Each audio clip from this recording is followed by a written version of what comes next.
Gumewang-gewang ang eroplanong yan habang papalapag sa runway ng Fukuoka Airport sa Japan. Pahirapan ang landing dahil sa lakas ng hangin bunsod ng Typhoon Shanshan. Hanggang sa hindi na lang tumuloy sa paglapag ang eroplano.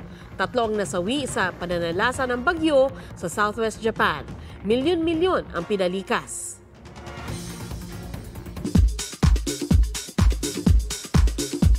Nagsalita si Kailin Alcantara tungkol sa hiwalayan nila ni Mavi Legaspi.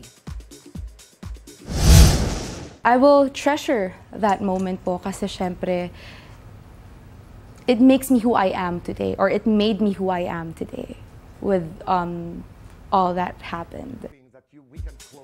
Sa Fast Talk with Boy Abunda, sinabi ng Shining Inheritance star na sa bawat relasyon, mapa-professional, friendly o romantic man, sinusubukan niyang may matutunan.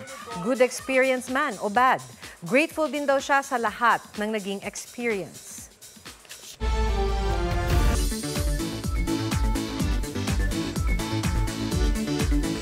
Heavenly view ang naghihintay sa tuktok ng isang bundok sa Cebu, Nueva Vizcaya. Ang bayan may pinagmamalaki ring waterfalls. G tayo riyan kasama si Mariz Umali. Manlalaki ang mata mo sa laki ng batong ito. Ewan ko na lang kung hindi mo balikan ang Dimalikan Rock. Ihanda ang mga tuhod sa isang oras na akyatan. Ang ultimate goal, ang tuktok ng tinaguriang Rocky Mountain ng Cebu, Nueva Vizcaya. Hingang malalim para kayanin ang pang-top of the world view nito.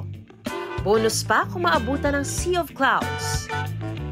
Huwag na tayong lumayo sa Cebu at puntahan ng Edrelin Falls. Tila mini pool ang bagsakan ng tubig na kasing linaw ng kristal. Dagdag distressor pa ang dami ng punong nakapaligid sa talon. Mariz Umali nagbabalita para sa GMA Integrated News. Huwag magpahuli sa mga balitang dapat ninyong malaman. Mag-subscribe sa GMA Integrated News sa YouTube. Sa mga kapuso abroad, subaybayan nyo kami sa GMA Pinoy TV at sa www.gmanews.tv.